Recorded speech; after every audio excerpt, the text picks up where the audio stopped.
everybody, welcome back to our videos about English literature. Last time we talked together about Wiliam Wordsworth and we explained why he is so representative when talking about romantic poetry. We explained some of his most recurring themes and his main topics, his poetic style, and we also tried to give some interpretations concerning some aspects of his most famous poems. And while talking about Wordsworth, we said that he is only one side of a coin, because there is another side of the same coin, who is Samuel Taylor Coleridge. In fact, they wrote together the Lyrical Ballads. They were also friends. They lived together, and they still represent two opposite sides of romantic poetry, of human nature, probably, to opposite sides that can be considered also to be very complementary. So first of all, Samuel Taylor Coleridge was born 6 years later, okay, so in 1776, and he died in 1834. He was a very complex man with a complex personality. He also had a very eventful life. He traveled a lot also with Wordsworth. They traveled to Germany, especially to study philosophy and to study language.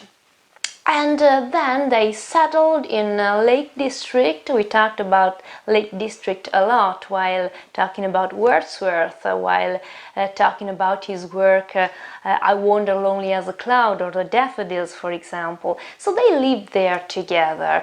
But anyway, Coleridge had a very tormented personality, a very tormented soul, and for this reason he was never able to really find peace, and this is also why he turned to opium and alcohol, and this is one of the reasons why Wordsworth and Coleridge also drifted apart at some point. Anyway, they wrote together this incredible collection of poems, the Lyrical Ballads, from, as we said before, two completely different perspectives. We said last time that if Wordsworth is the representation of the beautiful, okay, we're talking about Björk's conception of beautiful, so it means that it symbolizes a very quiet and balanced and reassuring and tamed and peaceful idea of beauty. On the other side, Coleridge is the representation, is the embodiment of the sublime, where nature, when beauty is so huge, is so sometimes it's also dangerous, frightful, even fatal at times, and it's often mixed up with supernatural elements. So a completely different perspective. A completely different perspective from which he tries to convey a very specific and positive message anyway, because he wants to teach love and respect to all creatures. And he does it with a very specific style, with a very typical style in his poems, which is very similar to a dream. There is a juxtaposition, okay, of ordinary elements, of ordinary life, ordinary experience on one side, and on the other side, supernatural events. The structure he uses in his poems, and specifically in his masterpiece, which is the Rime of the Ancient Mariner, is quite typical of the romantic ballads. So normally we have 4-line stanzas, but sometimes in Coleridge we have also 5-line stanzas or even more. And also the rhymes are normally quite rigid in structure, which is AB, AB. We find it in Coleridge as well, but also in this case this is not extremely rigid. So he belongs to the pattern of his time, but not always, which is quite typical of his own personality. Okay, so talking about the interpretation of his masterpiece, of the Rime of the Ancient Mariner, the first interpretation is obviously religious. So it talks about a man who challenges, who defies God. And defying God, he also defies nature, because we know that the intention, the interpretation of God and nature was extremely similar. The two things were considered together, okay, during Romanticism. There was this pantheistic idea of nature, which was an active force, which was an organic living whole, and so it was permeated by God. And there is this sin, this guilt of the human being that defies, that challenges nature or God anyway. And so he's suffering a sort of a purgatory, and finally he can find, coming back home, also his redemption, his salvation. So this is one interpretation. The other interpretation is most of all aesthetic, okay? It talks about the artist, about the poets, who has or who tries to break the rules in order to achieve his search for beauty and for self-knowledge. So this is just another interpretation. Anyway, the Rime of the Ancient Mariner is very long, one of the longest ballads. It was written in 1798, and it is divided into 7 parts, with a short summary at the beginning, short summary of the plot, okay, to convey the message. It talks about this ancient mariner that stops a wedding guest, okay, at a party, in order to talk, okay, to explain and to talk about his own experience. Why is he talking? He is stopping a wedding guest, so a man at a wedding party, basically, because the wedding is a symbol of fertility. Wedding is a symbol of joy, of life that goes on, of love, of hope. And the message that our ancient mariner is about to talk, to explain, is ready to talk about, is completely opposite. It's antithetic, okay? It's so different from this idea of fertility and happy life, because he is going to talk about the dramatic destiny of the human being. So he stops this wedding guest, he grabs him, okay, with his hand. The hand of the ancient mariner is extremely skinny, is similar to the hand of a skeleton, okay, and the whole appearance of our mariner is quite similar to a ghost. It's a sort of a prefiguration of death. And this is why the wedding guest doesn't want to listen at first, but then Coleridge says he cannot but hear. So he must hear. He can't do anything else. Why? It's not because our mariner is holding him so fast, and it's not because he is forcing him physically, but it's because of his so-called glittering eye, or bright eye. This is how Coleridge describes the eyes of the mariner, which are the eyes of wisdom, of knowledge, okay? And this is why the wedding guest, we are the wedding guest, so he's the human being, is forced to look deeper into his own destiny. He cannot but do that, even if he doesn't want to, but we are all forced to watch our destiny. Doesn't matter how tragic it is, or it may be, or doesn't matter how afraid or scared we can be. We are bound to see that.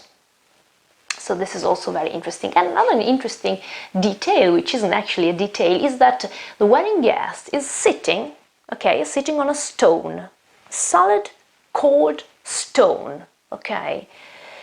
Let's think about Wordsworth for a moment. When we talked about I wander lonely as a cloud, or the daffodils if you prefer, he was also sitting, or better lying, on his couch, okay, in a very comfortable way, in a very comfortable situation, okay, thinking, or better remembering this landscape by near the Lake District with all these flowers dancing. So it's a beautiful memory, joyful memory, and he's having this memory lying on his couch in a very comfortable situation. Now our guest is in a very uncomfortable situation. The stone, this hard stone, is the representation of this hard vision and perspective of the human destiny that he has to see, he has to listen to, and this is definitely something very hard to face. So the mariner starts talking about his ship which left the harbor, with everyone greeting them in order to go fishing, so to get something to survive, to eat. He leaves, the ship leaves 3 elements behind. These 3 elements are also quite symbolic. So the first one is the church, kirk, okay, in the ancient language that Coleridge uses, the kirk. This is the church, so the religious element that is now left behind. Second is the hill.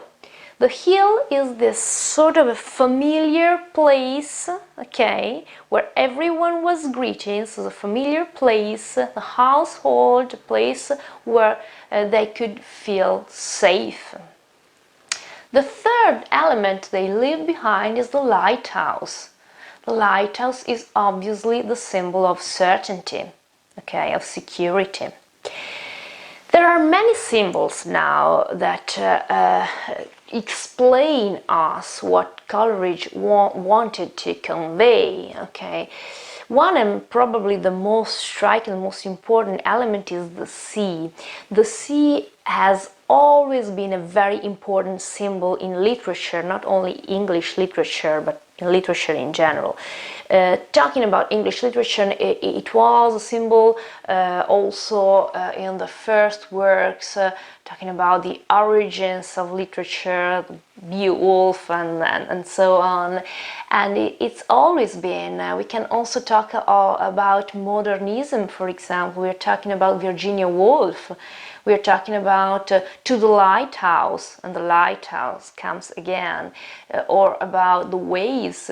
So the sea is always a symbol with a strong dualism. On one side, it's also a potentially positive symbol because it means travel.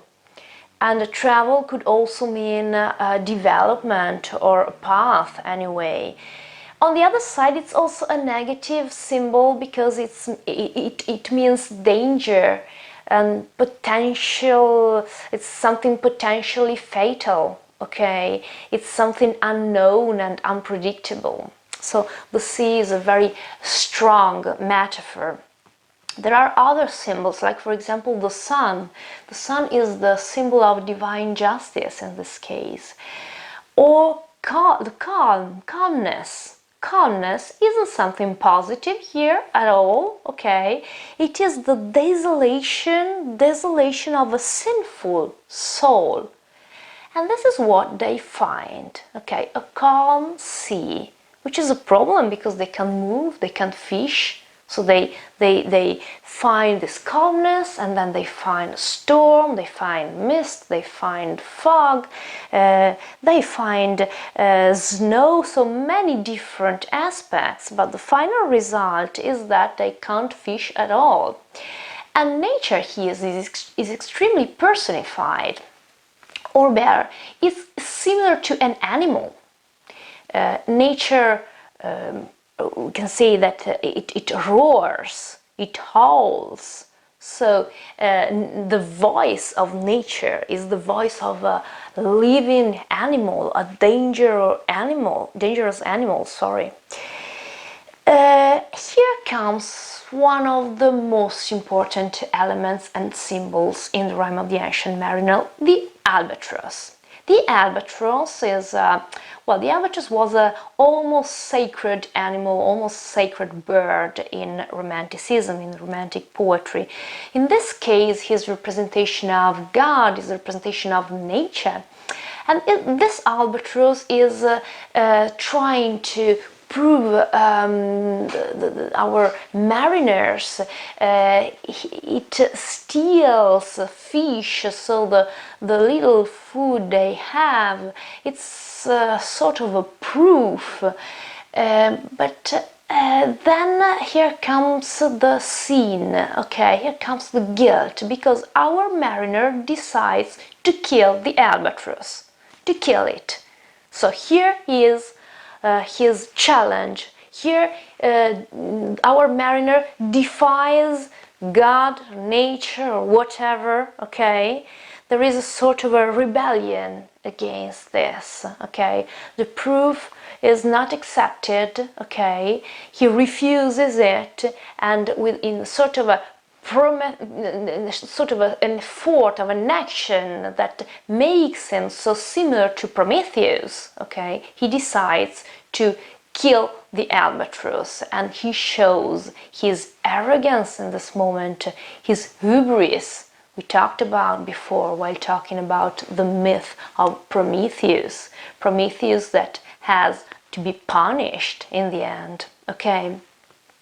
We talked about that when we were talking about Frankenstein or the Modern Prometheus by Mary Shelley, for example. And we talked about this while talking also about the main themes of Romanticism. So this isn't something new here. It's a quite common reference to mythology. Well, anyway, at first the result seems to be extremely positive. They can fish, they have fish jump, okay, onto their boat, and everyone thinks that after all, killing that albatross was something extremely positive, and our mariner is considered sort of a hero, okay? Well, let's think about Industrial Revolution now, progress in general, technology, science. So the first results are almost always positive for the human being. Profit, money, okay, progress. And then, what about consequences later? Then the bad consequences don't come straight away, okay, they come later on. And here we have really a poet prophet, because he was really able to look deeper into things, to look deeper into a hidden truth, okay, and to understand the truth behind a sort of an immediate result of the human actions, and to look farther. This is what Coleridge did in his work. In fact, after this moment of excitement, something terrible happened, and the purgatory begins now, okay, the curse begins now. So the sea becomes completely calm again, our ship is completely stuck, okay, it's completely stuck. And we have again the symbols I mentioned before, the sun, which is the divine justice, and now it's burning, okay? It's burning, it's punishing the human being for his arrogance, for his hubris. And then again, this calmness, okay, of the sea, which is again the symbol of desolation, the desolation of this guilty, this sinful soul. And these lines are so symbolic. These lines, Coleridge says, water, water everywhere, and nor any drop to drink. Okay, so water was everywhere, but they couldn't actually drink. So this is a terrible curse, and it is also very symbolic, because you can die for the lack of something you are completely surrounded by. Okay, you are surrounded by something, you think it should be at your disposal, but at the end of the day you can't really have any of it. Okay, because you were daring, you had been daring too much before. And the sea becomes now a rotten sea, in putrescence. Okay, this rotten sea, which is stinking, and it's also the color and the water changes. Okay, its own consistency, and it's also the symbol of a soul troubled by guilt, tormented. And the symbol of this guilt is obviously the albatross, and this albatross was hung, okay, around the ancient mariner's neck. This is obviously like the scarlet letter, okay, something that was for everybody to see. But Coleridge says something more, that this albatross was there around his neck instead of the cross, so instead of the religious symbol. This is also very, very important and very symbolic. So the curse was also to go around and tell everybody about the dramatic destiny of the human being, and tell about the limits of human nature. And now our wedding guest is extremely scared. He starts to be really, really scared, but our mariner gives him sort of a kind of a hope, okay, because there is hope for redemption, for salvation. In fact, new symbols are now coming. The moonshine. Moonshine is a symbol of coolness, okay, of forgiveness. And the ancient mariner can now pray. This is important, because by praying he shows himself humble, okay, and he gets finally free from this albatross around his neck, free from guilt, okay. He gets redemption by getting back home, and his ship actually sinks, but he is saved. He is saved. And he talks about this parable to our wedding guest, and at the end of this parable, Coleridge says that our guest, so our human beings, so all of us, okay, this man is sadder but wiser, okay, because knowledge, self-knowledge, often provokes also sadness or melancholy or depression, or anyway it's something very difficult to face, okay. But even if he was maybe sadder, now he could really understand more, he could really achieve knowledge and wisdom. So we can imagine here that the language that Coleridge uses is a very complex language. It's a very elaborated language. It's not immediate and direct at all, so it's completely different from Wordsworth's language.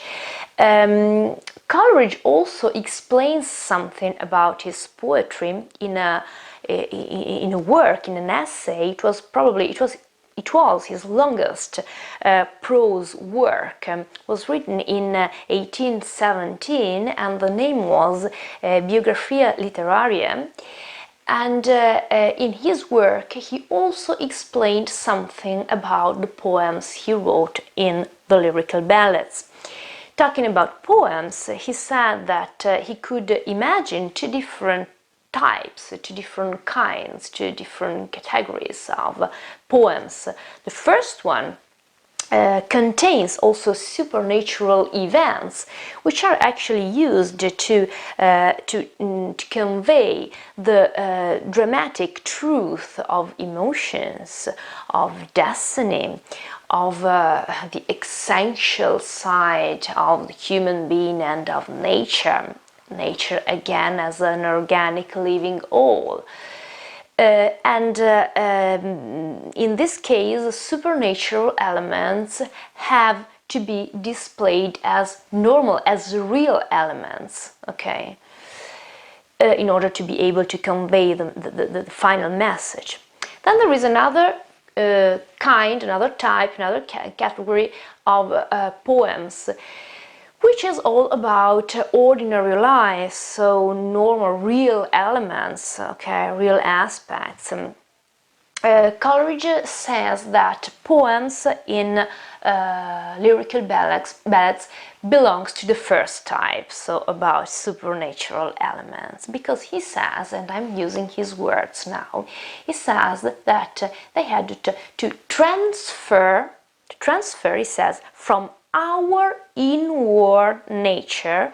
Our, obviously he's talking about the poets, okay, the poet's prophets, okay, of romanticism, okay, this is our, okay, so the group of poets which had that specific and great talent and gift of imagination and this ability to look deeper into things and to convey this truth through art, okay, so he's talking about his category, okay, so he says transfer from our inward nature, and again that word, inward, we found it while talking about Wordsworth.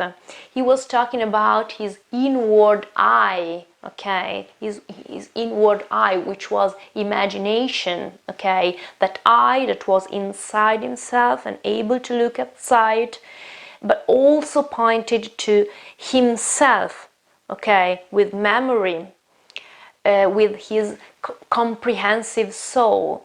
Now this word inward is used again by Coleridge, talking about inward nature, so a very, we can say, intimate nature of poets again. So transfer, we said, from our inward nature, he says, a human interest sufficient to procure shadows of imagination.